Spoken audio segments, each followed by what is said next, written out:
Hello student, स्वागत है आपका हमारे यूट्यूब चैनल अभी रॉय पीसीएम क्लासेस में। स्टूडेंट, आज फिर नई वीडियो के साथ आज जो हम पढ़ने वाले हैं क्लास 12 की फिजिक्स का एक इम्पोर्टेंट टॉपिक, जिसका नाम है गॉस के अनुप्रयोग, यानी कि एप्लीकेशंस ऑफ गॉस थ्योरम या गॉस की प्रमेय के अनुप्रयोग, ऐसे भी हम कह सकते हैं। इसमें हमने पहला जो अनुप्रयोग है कर लिया है, यानी कि जो एक अनंत लंबाई का आवेशित चालक तार है उसके कारण उसका अनुप्रयोग जो था हमने वैद्युत क्षेत्र तीव्रता निकाली थी, वो हमने कर लिया है। यदि आपने वो वीडियो नहीं देखी है तो जाकर के उस वीडियो को देख लें, ताकि आपको वो जो अनुप्रयोग है वो भी क्लियर हो जाए, क्योंकि बोर्ड एग्जाम में सबसे ज्यादा पूछा जाता है। स्टूडेंट, ये 5 अंक का पूछा जाता है, ठीक है नहीं। आज जो हम पढ़ने वाले हैं वो पढ़ने वाले हैं दूसरा अनुप्रयोग इसका, एप्लीकेशंस ऑफ गॉस थ्योरम का, यानी कि सेकंड अनुप्रयोग लेके चल रहे हैं, यानी कि सेकंड एप्लीकेशन हम यहाँ पे पढ़ने वाले हैं। सेकंड अनुप्रयोग क्या है, यानी कि मैं नाम बता देता हूँ, आपको स्क्रीन पर दिखाई दे रहा होगा। टॉपिक का नाम है, जो हम अनुप्रयोग पढ़ने वाले हैं अनुप्रयोग का नाम है अनंत विस्तार की आवेशित, यानी अनंत विस्तार की एक समान आवेशित चादर के कारण वैद्युत क्षेत्र की तीव्रता। हम पढ़ने वाले हैं गॉस की प्रमेय, ठीक है नहीं, गॉस की प्रमेय के आधार पर इसको पढ़ने वाले हैं।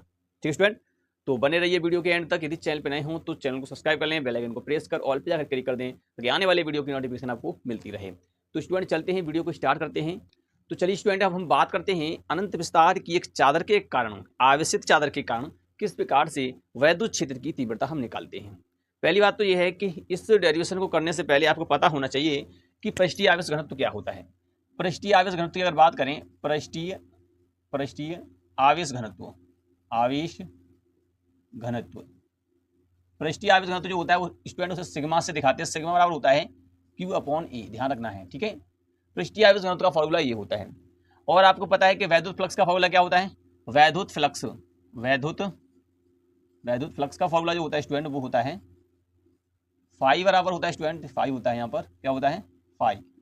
फाई बराबर होता है E vector dot A vector, ये फॉर्मूला होता है। इन फॉर्मूला को ध्यान में रखना है, क्योंकि इसका इसमें प्रयोग होने वाला है, ठीक है। अब देखिए, यहाँ पर हम बात करते हैं कि एक अनंत विस्तार की एक चादर है। क्या है, एक अनंत विस्तार की, जिसका कोई भी विस्तार नहीं है, फिक्स नहीं है कि इतने मतलब चादर की लंबाई चौड़ाई फिक्स नहीं है, कितनी भी हो सकती है, क्षेत्रफल इसका फिक्स नहीं है। तो देखिए, ये यहाँ पर एक चादर दी गई है, अनंत विस्तार की चादर है। अब देखिए स्टूडेंट, इसमें क्या है कि इस पर जो प्लस क्यू आवेश एक समान रूप से वितरित है। तो इस पर आवेश जो है वो एक समान रूप से फैला हुआ है, इस प्रकार से इस पे आवेश जो है एक समान रूप से फैला हुआ है, ध्यान रखना है।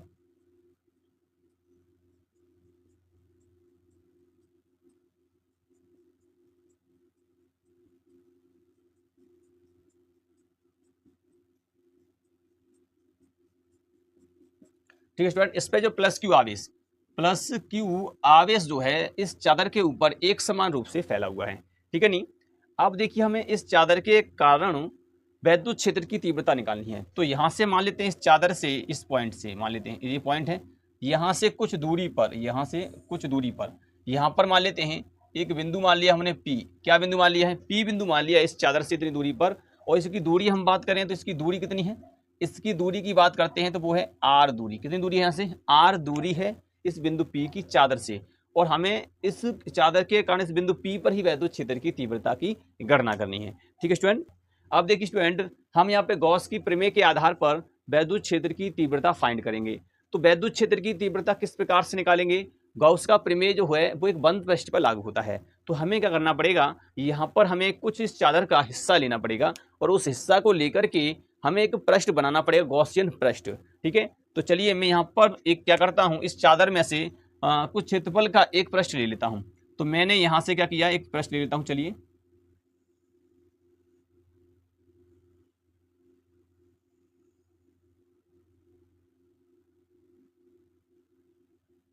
देखिए स्टूडेंट, मैंने यहाँ पर एक पृष्ठ ले लिया है। ये जो पृष्ठ आपको दिखाई दे रहा है, ये पृष्ठ, ठीक है नहीं, इस पृष्ठ की बात कर रहे हैं। इसका जो क्षेत्रफल है स्टूडेंट वो कितना है, ए क्षेत्रफल है। कितना क्षेत्रफल है, ए। ध्यान रखना है, इसका क्षेत्रफल जो है वो ए है।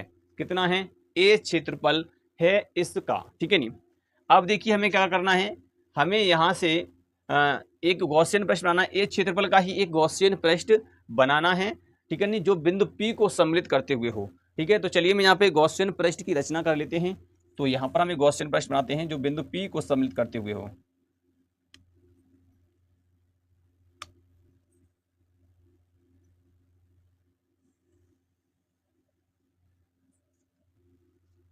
तो स्टूडेंट हमने यहाँ पे गॉसियन पृष्ठ बना लिया है। आप समझिए ये कुछ इस प्रकार से है, जैसे कि आप समझिए यहाँ पर कि कोई भी अगर ये मान लो एक मार्का है और इस हथेली से पार हो, इस प्रकार से आर पार इस प्रकार से हो, ठीक है नहीं, तो ऐसे ही एक मान लो चादर है, इस चादर उसमें से पार है इस प्रकार से, तो ऐसे ही है, ये एक बेलन बना लिया हमने यहाँ पर, ठीक है, एक पृष्ठ मान लिया। इसका क्षेत्रफल ए लेकर के ए क्षेत्रफल का ही एक हमने गॉसियन पृष्ठ यहाँ पे बनाया है और उसकी लंबाई कितनी है, आर है, ठीक है। अब देखिए हमें क्या करना है, यहाँ पर हमने गॉसियन पृष्ठ बना लिया एक तरफ, ऐसे ही हम क्या करेंगे, इसके विपरीत भी एक हम यहाँ पे पृष्ठ मानेंगे, ठीक है, क्योंकि यहाँ पे हमने मान लिया इतनी ही दूरी पर एक पीछे की तरफ भी क्या बनाएंगे, गॉसियन पृष्ठ बनाएंगे यहाँ पर। तो चलिए बना लेते हैं। यहाँ से भी हमने क्या कर लिया स्टूडेंट, ये गॉसियन पृष्ठ बना लिया है जो आर पार है, दोनों तरफ है।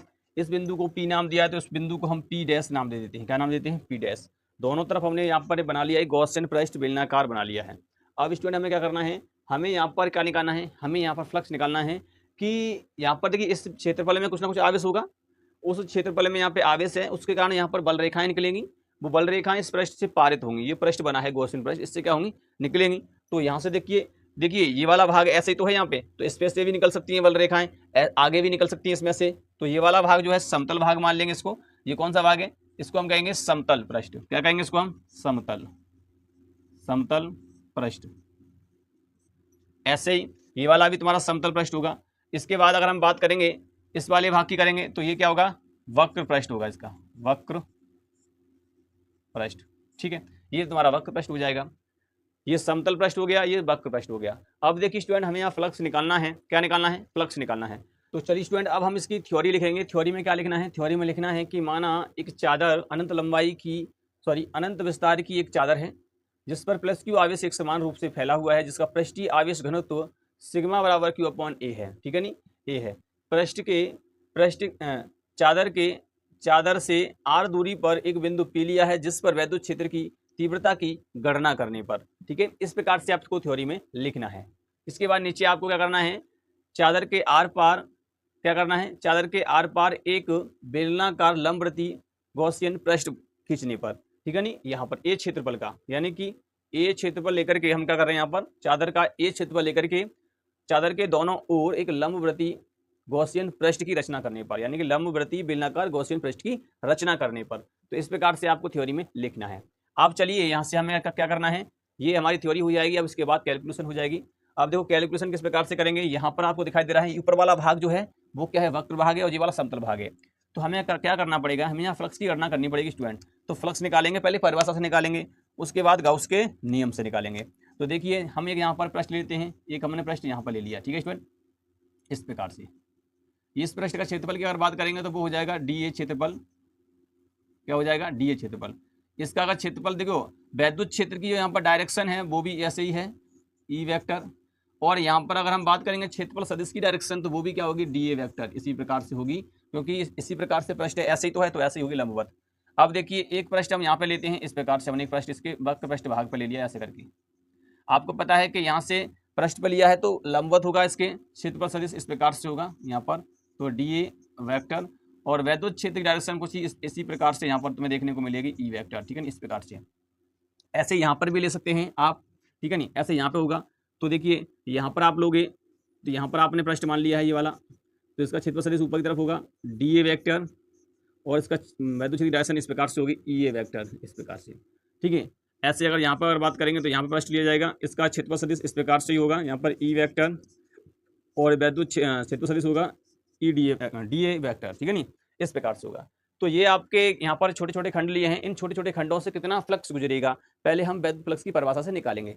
हम क्या करेंगे, पहले इन छोटे छोटे खंडों से पारित फ्लक्स निकालेंगे, फिर उनका समाकलन कर देंगे, संपूर्ण पृष्ठ के लिए निकाल लेंगे फ्लक्स यहाँ पर, ठीक है। तो चलिए यहाँ पर आप क्या करेंगे, आप करेंगे वैद्युत फ्लक्स की परिभाषा से। क्या लिखेंगे, लिखेंगे वैद्युत फ्लक्स की परिभाषा से, वैद्युत फ्लक्स, वैद्युत फ्लक्स की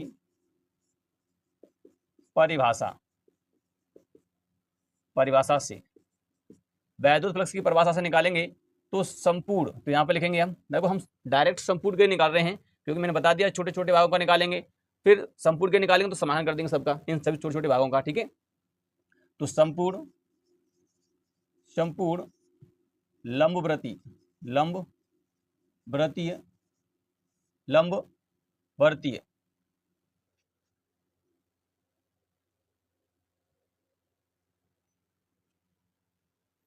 संपूर्ण लंब वृत्तीय बेलनाकार बेलनाकार गाउसियन पृष्ठ से कुल पारित फ्लक्स कुल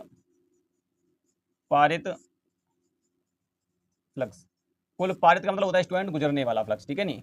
वैद्युत फ्लक्स की परिभाषा से कर रहे हैं यहाँ पे हम। अब देखिए यहाँ पर क्या होगा स्टूडेंट, यहाँ पर हम किस किस के लिए बात कर रहे हैं, संपूर्ण की बात कर रहे हैं, संपूर्ण से कितना फ्लक्स निकलेगा, ठीक है नहीं। तो देखिए यहाँ पर जो आपका क्या हो जाएगा, ये यहाँ पर हो जाएगा स्टूडेंट आपका, तो यहाँ हो जाएगा फाई बराबर संपूर्ण के निकाल रहे हैं, इंटीग्रेशन लगाते जाएंगे, संपूर्ण के निकाल रहे हैं यहाँ पे हम, तो क्या हो जाएगा देखिए सबसे पहले हम बात करते हैं इस वाले के लिए। तो इसके लिए क्या हो जाएगा, यहाँ पर ये तुम्हारा क्या है समतल पृष्ठ है, तो यहाँ हो जाएगा E vector dot D A vector plus integration S. अब इस वाले के लिए भाग की बात कर रहे हैं यहाँ पर E vector dot T A vector plus, अब हम इसकी बात कर रहे हैं यहाँ पर, इसकी कर लो बात यहाँ पर, तो E vector dot D A vector, ठीक है नहीं, प्लस अब हम इसकी बात करेंगे यहाँ पर, तो जो हो जाएगा E vector dot D A vector, ठीक है। इस प्रकार से हो जाएगा यहाँ पर ये। अब ये किस किस के लिए है उनके नाम लिख दो। ये वाला है तुम्हारा समतल पृष्ठ के लिए, ठीक है नहीं, और ये वाला वक्र पृष्ठ के लिए है, वक्र पृष्ठ, और ये वाला किसके लिए, ये भी तुम्हारा वक्र पृष्ठ के लिए है, वक्र पृष्ठ। ये वाला समतल पृष्ठ के लिए है, समतल, ठीक है, ये समतल पृष्ठ के लिए है।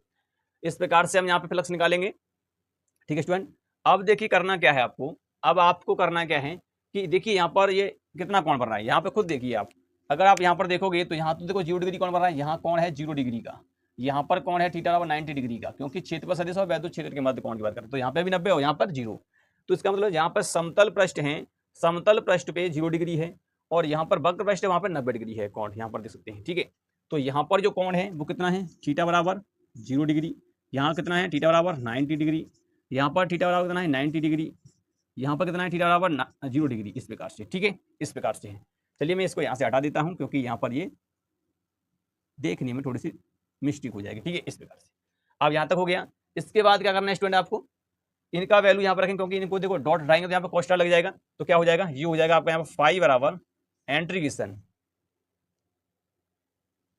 इंटीग्रेशन हो जाएगा E D A cos theta, theta की जगह पर रखेंगे 0 डिग्री, तो 0 डिग्री प्लस इंटीग्रेशन इसका रखेंगे E D A cos 90 degree plus integration इसका रखेंगे E D A cos 90 degree plus integration E D A cos 0 degree, इस प्रकार से। तो देखिए यहाँ पर 90 डिग्री है वो तो 0 हो जाएगा, क्योंकि कॉस 90 का मान 0 होता है, तो ये वाला पोजिशन 0 और ये वाला भी यहाँ पर 0, तो ये दोनों ही 0 हो गए, ये भी 0 ये भी 0, ठीक है नहीं, ये 0 हो जाएंगे, परंतु यहाँ कॉस 0 का मान होता है 1, तो ये कितना हो जाएगा, ये हो जाएगा फाई बराबर, ये हो जाएगा इंटीग्रेशन ई डी ए केवल प्लस ये हो जाएगा इंटीग्रेशन ई डी ए, ठीक है, इस प्रकार से दोनों को जोड़ देंगे कितना हो जाएगा, फाई बराबर 2 इंटीग्रेशन ई डी ए, दोनों को जोड़ दिया हमने, ठीक है। अब देखिए यहाँ से ई को बाहर निकाल लेंगे, तो 2e इंटीग्रेशन डी ए, इस प्रकार से हो जाएगा। यहाँ तक क्लियर आपको, ठीक है स्टूडेंट, यहाँ तक आपको क्लियर हो चुका होगा। अब देखिए यहाँ पर इंटीग्रेशन कर रहे हैं, तो ये इंटीग्रेशन डी ए क्या हो जाएगा, इंटीग्रेशन डी ए, हमने यहाँ क्षेत्रफल लिया इसका कितना है, क्योंकि देखिए फ्लक्स इतने से ही पारित हो रहा है, क्योंकि यहाँ तो सब 0 हो रहा है यहाँ पर, तो इतने से पारित हो रहा है फ्लक्स, तो इसका मतलब इतने का ही क्षेत्रफल लिया जाएगा। तो ये क्षेत्रफल कितना होगा, तो एक वृत्त की तरह है, तो इसका क्षेत्रफल ए है, उसने पहले ही क्षेत्रफल ए लिया था, तो इसका मतलब इसका भी क्षेत्रफल ए हो गया टोटल, ठीक है नहीं। यहाँ पर पाई आर उसका नहीं लेंगे, क्योंकि यहाँ क्षेत्रफल हमने पहले से ले लिया था इस चादर के अंदर ए, तो ये भी कितना हो जाएगा तुम्हारा ए हो जाएगा, तो ये ए हो जाएगा। तो इसका मतलब यहाँ पर जो तुम्हें दिखाई दे रहा है इसको हम लिख सकते हैं, यहाँ लिखेंगे जहाँ इंटीग्रेशन डी ए बराबर होगा ए, तो इस वैल्यू को यहाँ पर रखोगे तो कितना हो जाएगा, तो ये स्टूडेंट यहाँ पर तुम्हारा हो जाएगा फाई बराबर 2e और इसका हो जाएगा ए, इस प्रकार से 2e इतना यहाँ पर तुम्हारा हो जाएगा। और ये आपका यहाँ पर क्या निकल के आया स्टूडेंट, आपका समीकरण नंबर फर्स्ट हो जाएगा, समीकरण फर्स्ट, ठीक है। टोटल फ्लक्स निकल आया, ये हमने निकाला परिभाषा से। अब हम बात करते हैं गॉस की प्रमेय से। गॉस की प्रमेय से अगर देखेंगे तो गॉस की प्रमेय से, अब यहाँ से लिखेंगे नीचे देखिए आप, ठीक है, गॉस की प्रमेय से गॉस की प्रमेय क्या कहती है, फाई बराबर सिग्मा क्यू बटे एप्सिलॉन नॉट, ये होता है सिग्मा क्यू बटे एप्सिलॉन नॉट। क्यू का मान निकालिए, यहाँ पर क्यू का मान कैसे निकालेंगे, क्षेत्रफल तो ए है, इस पर कितना आवेश होगा वो हम बात करेंगे। तो इस पूरी चादर पर कितना आवेश है, पूरी चादर की बात कर रहे हैं, तो पूरी चादर पर जो आवेश है स्टूडेंट वो कितना है, क्यू आवेश है, ठीक है नहीं, इस पर जो आवेश है वो क्यू है। क्यू का मान कितना होगा, क्योंकि चादर के ऊपर आवेश कितना है, क्यू आवेश है, तो यहाँ पर जो हो जाएगा वो हो जाएगा आपका यहाँ पर कि देखिए सिग्मा क्यू जो हो जाएगा वो कितना हो जाएगा, क्यू हो जाएगा। तो इस कंडीशन में ये क्या हो जाएगा, ये तुम्हारा यहाँ पर हो जाएगा फाई बराबर जो हो जाएगा क्यू बटी एप्सिलॉन नॉट, इसको समीकरण सेकंड नाम दे देंगे, ठीक है। समीकरण सेकंड ये हो गया, समीकरण फर्स्ट ये हो गया, समीकरण सेकंड ये हो गया, समीकरण फर्स्ट ये हो जाएगा, ठीक है। समीकरण सेकंड और समीकरण फर्स्ट से क्या कर देंगे, तुलना कर देंगे। तो यहाँ पर देखिए क्या हो जाएगा, ये हो जाएगा, अब देखिए समीकरण फर्स्ट व सेकंड से, तो आप देखिए फाई यहाँ पे भी फाई यहाँ पर, तो ये क्या हो जाएगा, ये हो जाएगा 2E बराबर यहाँ पर हो जाएगा क्यू बटे एप्सिलॉन नॉट। आप देखिए यहाँ पर ई निकालना, सब पलक बट्टी में ले जाओ, तो क्या हो जाएगा ई बराबर हो जाएगा यहाँ पर क्यू बटे 2 एप्सिलॉन नॉट ई, ठीक है, इतना हो जाएगा। अब एक आप यहाँ पर काम कीजिए, क्या काम कीजिए कि यहाँ पर हम निकालेंगे क्यू का मान निकालेंगे, यहाँ पर क्यू का मान, क्योंकि हम जानते हैं पृष्ठीय आवेश घनत्व कितना दिया सिग्मा क्यू बटे, तो यहाँ से क्या हो जाएगा, देखिए आपको यहीं से लिखना है। अब क्या लिखना है, पृष्ठीय आवेश घनत्व, पृष्ठीय आवेश घनत्व, पृष्ठीय आवेश घनत्व क्या होता है, सिग्मा बराबर, तो सिग्मा बराबर होता है क्यू अपॉन ए, ठीक है, सिग्मा बराबर क्या हो जाएगा, क्यू अपॉन ए। तो यहाँ से अगर क्यू का मान निकालोगे तो क्या निकलेगा, क्यू बराबर हो जाएगा सिग्मा ए, ठीक है, इस प्रकार से हो जाएगा। आपको दिखाई दे रहा है कि नहीं, चलिए नहीं दिखाई दे रहा है तो मैं यहाँ पर देख लेता हूँ। तो स्टूडेंट यहाँ पर अब देखिए, अब आपको दिखाई दे रहा है सिग्मा क्यू जो है, क्यू बराबर हो जाएगा सिग्मा ए हो जाएगा, क्योंकि पृष्ठीय आवेश घनत्व जो होता है फॉर्मूला जो होता है सिग्मा बराबर क्यू अपॉन ए, यानी कि प्रत्येकांक क्षेत्रफल में उपस्थित आवेश, ठीक है नहीं, तो यहाँ पर सिग्मा बराबर क्यू अपॉन ए हो जाएगा, क्योंकि पृष्ठीय आवेश घनत्व को सिग्मा से दिखाते हैं, तो क्यू बराबर हो जाएगा सिग्मा ए। इस वैल्यू को उठा करके आपको क्या करना है, इसमें रखना है, इस वाली वैल्यू को उठाकर इसमें रख दो, ये वाला निकाला ई बराबर Q upon 2 epsilon not a, तो इसमें रखेंगे तो क्या हो जाएगा, इसमें जब रखेंगे तो ये हो जाएगा स्टूडेंट यहाँ पर आपका देखिए, तो ये हो जाएगा ई बराबर सिग्मा का मान रखो सिग्मा ए बट्टी नीचे कितना है 2 एप्सिलॉन नॉट और नीचे कितना हो जाएगा ए। तो देखिए ए से तो ए कट गया, तो क्या निकल के आया, ई बराबर निकल के आया आपका यहाँ पर सिग्मा बटे 2 एप्सिलॉन नॉट। ये आपका यहाँ पर फॉर्मूला निकल के आता है एक चादर के लिए, ठीक है, ध्यान रखना है, बहुत ज़्यादा इंपॉर्टेंट है। ई बराबर निकल के आता है सिग्मा बटे 2 एप्सिलॉन नॉट। तो ये एक चादर के लिए ये फॉर्मूला निकल के आता है, ध्यान रखना है कि एक अनंत विस्तार की चादर के कारण वैद्युत क्षेत्र की तीव्रता का जो फॉर्मूला होता है ई बराबर सिग्मा अपॉन 2 एप्सिलॉन नॉट होता है, यही इसका डेरिवेशन होता है स्टूडेंट, ठीक है। हमने क्या किया था इसमें कि हमने पहले इन छोटे छोटे जो बेलनाकार हमने इसमें पृष्ठ माना था, लंबवती बेलनाकार पृष्ठ, तो इनके पहले छोटे से जो यहाँ पर खंड दिए हैं, इन खंडों से हमने वैद्युत फ्लक्स की परिभाषा के अनुसार हमने इनका फ्लक्स निकाला, ठीक है। अगर आप अलग अलग करके भी करोगे ना, जैसे मान लो इसका निकालोगे फिर इसका लिखोगे, फिर इसका लिखोगे, इनका लिखोगे, तो इनका सबका लिखोगे, अब आपसे कहा जाएगा कुल फ्लक्स कितना हो जाएगा, तो कुल निकालने के लिए आपको क्या करना पड़ेगा, इन सभी का समाकलन करना पड़ेगा और उनको जोड़ना पड़ेगा। तो इसको समाकलन करेंगे और इसका भी समाकलन करेंगे, इसका समाकलन करेंगे, इसका समाकलन करेंगे, सबको जोड़ देंगे तभी तो कुल निकल के आएगा, तो सिग्मा फाई बराबर निकल के आएगा, ये वाला ऐसे करके हो जाएगा, ठीक है नहीं। तो मैंने डायरेक्ट यहाँ पर लिख दिया है संपूर्ण लंबवर्ती बेलनाकार गॉसियन पृष्ठ से कुल पारित फ्लक्स, तो फ्लक्स की परिभाषा दी तो है यहाँ पे, तो इस प्रकार से कर दिया। तो ये देखिए समतली पृष्ठ वाला लिया है, ये तुम्हारा वक्र पृष्ठ वाला है, ये वाला वक्र पृष्ठ वाला है, ये वाला समतल पृष्ठ वाला है, ये मैंने जो खंड लिए हैं वही लिया है। इन खंडों का समान करूंगा तो इस पूरे का निकलेगा। आप चाहते तो यहाँ पर एक ले सकते थे, यहाँ पर एक केवल ये वाला एक ही ले सकते थे यहाँ पर, ठीक है नहीं, एक यहाँ पर होता तो ठीक है, कोई बात नहीं, यहाँ पर दो ले लिया तो कोई बात नहीं, यहाँ पे आप चाहो तो यहाँ पे एक ले सकती हो, एक ही इसमें से कोई भी, ठीक है, ये दोनों लेने पड़ेंगे, ठीक है, इस प्रकार से। तो यहाँ पर हमने निकाल लिया इनका, जहाँ पर देखियो थीटा जो है, थीटा 0 डिग्री समतल में, ये वाला थीटा 0 डिग्री, यहाँ पर थीटा 0 डिग्री, तो थीटा 0 डिग्री क्यों है, क्योंकि यहाँ पर देखिए क्षेत्रफल सदिश और वैद्युत क्षेत्र डायरेक्शन एक ही डायरेक्शन में है, तो इस कंडीशन में 0 डिग्री होगा। यहाँ पर क्षेत्रफल सदिश लंबवत है एक दूसरे के, तो 90 डिग्री होगा, ऐसे यहाँ पे होगा। तो वही वैल्यू यहाँ पे ली है और इनको यहाँ पे हम जब डॉट का साइन हटाएंगे तो हो जाएगा EDA cos थीटा। तो यहाँ cos थीटा हो गया, तो cos थीटा की जगह पे 0 डिग्री रखेंगे, 0 डिग्री 90 डिग्री 90 डिग्री फिर 0 डिग्री, तो ये तो 0 हो जाएंगे क्योंकि cos 90 का मान होता है 0, इसका भी 0, इसका मान होता है 1, इसका होता है 1, तो EDA बचेगा, EDA बचेगा। तो यहाँ दो बार बचेगा, तो 2 इंटीग्रेशन EDA हो जाएगा, फ्लक्स निकाल रहे हैं ना टोटल, तो 2E इंटीग्रेशन DA बटे सॉरी, तो यहाँ पर ये निकल के आया। इसके बाद यहाँ पर हो गया 5 बराबर 2EA, ठीक है, क्योंकि देखिए जो इंटीग्रेशन DA दिया है वो इसका क्षेत्रफल है, इसका जो हमने यहाँ पर लिया है इसका क्षेत्रफल A लिया है हमने, ठीक है नहीं, तो ये हो जाएगा इस प्रकार से होगा। इसको समीकरण फर्स्ट मान लेंगे। ये तो परिभाषा से था। इसके बाद यहाँ पर जो होगा वो किससे होगा, अब निकालेंगे गॉस की प्रमेय से, क्योंकि हम गॉस की प्रमेय लगाएंगे ना यहाँ पे, गॉस की प्रमेय के आधार पे हमें निकालना है, तो गॉस की प्रमेय से। तो 5 बराबर होगा sigma upon Q, sigma Q बटे epsilon naught. Sigma Q क्या होगा, इस चादर पर कितना आवेश है, क्यू आवेश है, तो क्यू सिग्मा क्यू बराबर हो जाएगा क्यू, ठीक है, क्यू यहाँ पर रख देंगे। इस प्रकार से समीकरण 2 हो जाएगा। समीकरण 2 समीकरण फर्स्ट से क्या कर लेंगे, यहाँ पर अब हम तुलना कर लेंगे। जब तुलना की यहाँ पर समीकरण फर्स्ट और समीकरण सेकंड से, तो 2EA बराबर क्यू बटे एफ साइन नॉट। अब देखिए हमें केवल ये लिखाना, सबको पलना ले जाएंगे, बट्टी में कर दिया, ई बराबर क्यू बटे 2F साइन नॉट ए हो जाएगा। अब हम जानते हैं चादर है, चादर के ऊपर आवेश जब एक समान रूप से फैलता है तो उसे कहते हैं पृष्ठीय आवेश वितरण। और यदि उसके छोटे से भाग की हम बात करें, प्रत्येकांक की बात करें, प्रत्येकांक क्षेत्रफल में उपस्थित आवेश को हम पृष्ठीय आवेश घनत्व कहते हैं। उसका फॉर्मूला होता है सिग्मा बराबर क्यू अपॉन ए। पृष्ठीय आवेश घनत्व को सिग्मा से दिखाते हैं। अगर मुझे यहाँ से क्यू निकालना होगा तो इसका इसमें गुणा करना पड़ेगा, तो वैसे ही मैंने यहाँ पे किया है, सिग्मा बराबर क्यू बटे ए बराबर क्यू बराबर सिग्मा ए, क्योंकि मैंने क्यू का मान निकाला है। इस मान को उठा के यहाँ रख दो इसी वाले में, जब यहाँ रखा तो ये हो जाएगा, ए से कट जाएगा, ई बराबर बचेगा सिग्मा बटे 2F साइन नॉट। तो ये तुम्हारा क्या निकल के आया, यहाँ पर डेरिवेशन हो गया तुम्हारा, ये फॉर्मूला निकल के आया इसका वैद्युत तीव्रता के लिए, ठीक है स्टूडेंट। तो उम्मीद करते हैं आपको समझ में आ चुका होगा। स्टूडेंट ये है आपका डेरिवेशन, जो कि मैंने सिंपल तरीका से आपको समझाया है, ठीक है। तो स्टूडेंट उम्मीद करते हैं यह डेरिवेशन आपको समझ में आ चुका होगा। यदि टॉपिक समझ में आया हो तो वीडियो को लाइक कर दें, चैनल को सब्सक्राइब कर दें, बेल आइकन को प्रेस करो और ऑल पे जाकर क्लिक कर दें, ताकि आने वाले वीडियो की भी नोटिफिकेशन आपको मिल सके।